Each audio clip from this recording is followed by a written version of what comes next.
Então vamos começar falando do meu Corinthians. Ai, meu Deus, eu acompanhei, tá, Pedrão? Eu estava acompanhando alguns Ao vivo? canais ao vivo, alguns canais. Muito bem. Até mandar um abraço aí pro pessoal lá da Identidade Corintiana, Henrique Manfre, fez um trabalho incrível trazendo as informações, porque eu queria saber, né? É uma votação importante aí, pra quem não tá muito ligado no papo, eu vou tentar resumir. O Corinthians tinha o contrato de patrocínio com a Vai de Bet no começo de 2024, por supostas irregularidades ali que ainda estão sendo investigadas pela Justiça. O patrocínio saiu e o Conselho Deliberativo convocou uma votação de pedido de impeachment contra Augusto Melo. Teve muita revolta da torcida, porque, como eu falei, ainda está sendo investigado pela polícia, não tem nenhuma definição sobre o caso, se o Augusto Melo é culpado, é inocente, ou algum dirigente, se o Corinthians é culpado ou é vítima. A Vai de Bet também no mesmo caso. Então tá tudo muito em aberto ainda. Foi convocada uma votação do Conselho Deliberativo em dezembro do ano passado, no dia 2 de dezembro, se não estiver enganado. Todo mundo já estava lá, os conselheiros, a torcida do lado de fora para protestar. Quando ia começar a votação, o Augusto Melo chegou com uma liminar e falou, tá suspensa essa votação, que foi marcada para essa segunda-feira agora, dia 20 de janeiro. Eram duas chamadas, né, às 18 e às 19, com muitas discussões ali. O Augusto Melo e o Romeu Thomaz Júnior, que é o presidente do Conselho Deliberativo, quase caíram na porrada. Tem uma foto ali, Pedrão, emblemática do Augusto Melo de um lado, Romeu Thomaz Júnior do outro, e o vice-presidente do Corinthians separando os dois. Parecia ali quando é o Bruce Buffer no UFC, ou o Dana White ali, que vai ter aquela encarada pré-luta, que ele fica ali no meio pra não dar briga. Parecia isso. E era a reunião do Conselho do Corinthians. Parou a reunião por conta disso, os ânimos acalmaram. Quando voltou, aí é bom que o Pedro tá aqui, porque o Pedro também ele é advogado, né? Então ele vai poder falar muito melhor do que eu. O Romeu Thomaz Júnior, ele quis fazer uma pré-votação para ver se teria a votação. Então era uma votação de admissibilidade para ver se teríamos aí a continuidade da votação. Então foi feita essa pré-votação, foram 126 votos a favor e 114 votos contra. A maioria votou a favor, sim, teremos votação.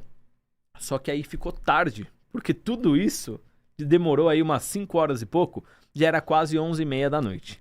E um dos conselheiros do Corinthians, aqui eu vou dar o nome dele porque é informação, que é o Jorge Calil, ele falou que a polícia militar ia embora às 11h30 da noite. Então não teria segurança para eles fazerem a votação, porque tinha muita torcida do lado de fora protestando.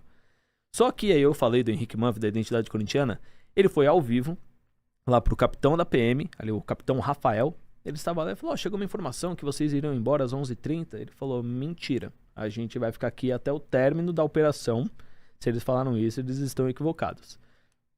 Resumo da história, não teve votação, será suspensa por uma data que ainda ninguém sabe, um local que ainda ninguém sabe, mas já estão estudando fazer essa votação longe do Parque São Jorge.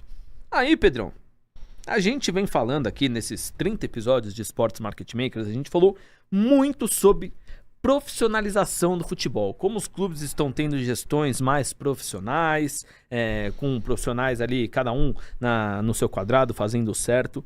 E a gente vê o Corinthians, o meu Corinthians, por isso que eu falo com dor no coração, pra mim fazendo um dos episódios mais vergonhosos da história do futebol. Acho que eu não lembro de ter visto um escândalo assim tão... Eu ia até falar um palavrão, não pode falar palavrão. Tão ruim, um escândalo tão ruim, tão pesado assim. Como que você enxerga todo esse episódio, até no seu... não só como um dos fundadores da Outfield, mas também como advogado. Como que você vê todo esse caso e o que isso pode prejudicar o Corinthians dentro de campo? Porque daqui 1h10 o Corinthians vai jogar. Tem o terceiro jogo na temporada.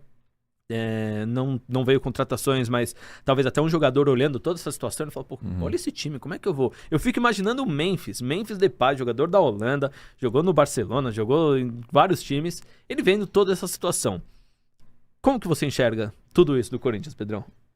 Cara, eu acho que você tocou na palavra-chave aí, que é profissionalismo, né? A gente tá falando, e quando a gente fala de Corinthians, a gente tem que ser super cuidadoso, porque é uma marca enorme, é um clube enorme, tem uma torcida enorme, é muito relevante, né? Esse ano vai ter um faturamento superior a R$1 bilhão.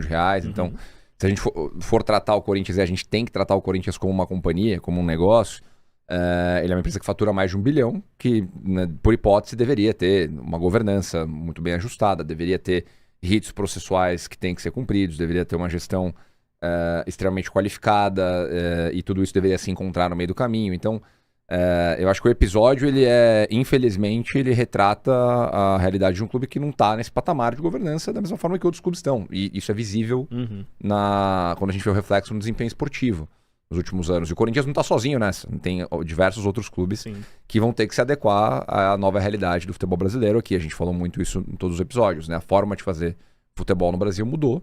Quem não se adaptar fica para trás.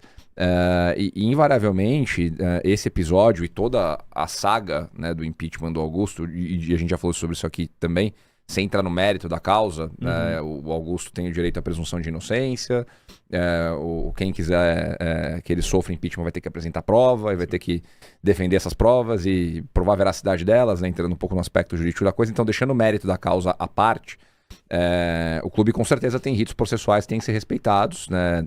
Imagino que se o Romeu Tuma fez aí a votação de admissibilidade do processo, é algo que está previsto no estatuto do clube, né, no regulamento interno do clube. No direito, formalmente, a gente tem coisas parecidas, né? Você tem normalmente, quando você entra com uma ação judicial, uma série de requisitos que você tem que cumprir, senão a ação ela não é nem avaliada, né? O mérito da ação não é nem avaliado por o juiz. Imagino que seja alguma coisa parecida com isso, essa pré-votação que você comentou aí. Mas, via de regra, assim, acho que você foi... feliz na gravação que você fez lá pro nosso Instagram, chamando de um episódio de The Office, de certa forma, porque, por um lado, não é aceitável que um clube do tamanho do Corinthians, da relevância do Corinthians, tenha uma situação como essa, que você ter o processo de impeachment como os países sofrem recorrentemente, né? No Brasil a gente já passou por isso, nos Estados Unidos já se passou por isso, na Coreia do Sul agora teve um processo parecido.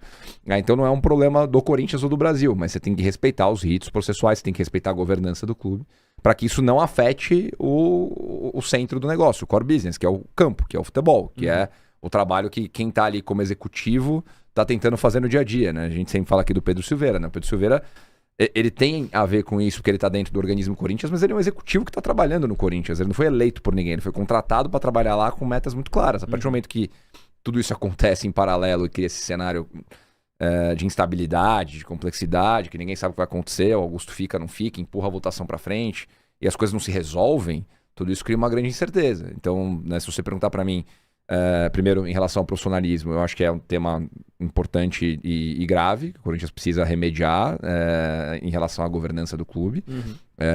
E isso afeta também toda a parte negocial. Então, quando o clube vai falar com o mercado financeiro, vai falar com patrocinadores, ou vai falar com parceiros de negócio, ou mesmo os próprios atletas, você começa a criar uma desconfiança em relação a como o clube está sendo conduzido, né? E, de novo, não estou duvidando aqui da idoneidade de ninguém e do mérito dessa causa, mas acho que você cria um processo de instabilidade ali que acaba afetando todo mundo. Normal, né? Você vai, dar um exemplo aqui, vender o seu apartamento para alguém, e aí você vê essa pessoa brigando com alguém na rua ou causando problema em algum lugar, vai te criar ali um certo desconforto. Então, eu acho uma infelicidade grande que o Corinthians com certeza tem que remediar o mais rápido possível. Assim, eu acho muito prejudicial que o processo seja empurrado mais uma vez e que você crie essa incerteza, né? Vamos pensar num caso hipotético aqui de um patrocinador que tá lá agora negociando para entrar no clube. Aí, pô, mas o Augusto vai estar aqui ou não vai estar aqui daqui 1 mês, 2 meses, 3 meses? Eu tô fazendo negócio com o Augusto, não tô fazendo negócio com o Corinthians. Claro que a responsabilidade por tudo é sempre da instituição. O Augusto foi eleito para estar lá, mas é prejudicial, sem dúvida.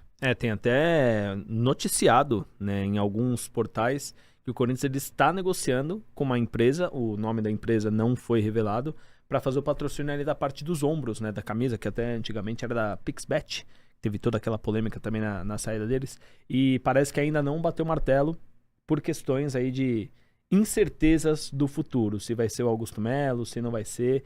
E muito provavelmente a votação ali vai ficar pro dia 20 de fevereiro. Então é mais aí mais um mês de arrasto. De arrasto. E não sei se...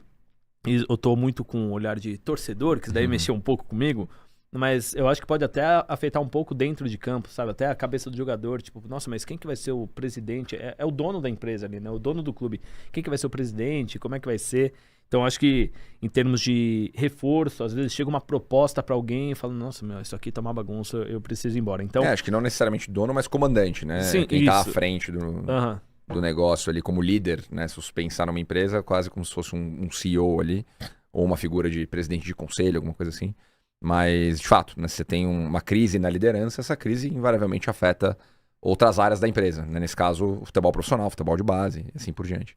Por mais que a turma da Copinha esteja dando um bom recado aí de que pode ser que não afete tanto também, né? Eu tava conversando com um amigo meu, que eu falei como é maluco ser corintiano, porque o Corinthians termina o ano com 9 vitórias seguidas no Brasileiro e começa o ano com 2 vitórias, ganhando o Red Bull Bragantino, com o time reserva, fora de casa, né, ganhando depois do Velo Clube, e a gente mal fala sobre o desempenho dentro de campo, né? São tantas coisas ali que acontecem que acabam a energia até tirando gasta da forma errada, né, cara? Exato. No fim é oportunidade desperdiçada, tudo isso. Você tem que pensar no custo de oportunidade do negócio. O custo de oportunidade de todo mundo que trabalha no Corinthians não tá pensando no negócio Corinthians, no campo pro Corinthians, é enorme, porque você tá gastando energia com política interna. Ai, Corinthians. Ô, Corinthians, meu Deus do céu. E como eu falei, né, ainda vai ter uma nova data para votação, então sim, a gente provavelmente vai falar disso em mais algum episódio. Já falamos lá atrás, em dezembro de 24, quando teve a primeira votação, que não teve.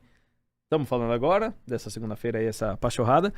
E na terceira tentativa aí, a gente vai falar pelo menos mais uma vez.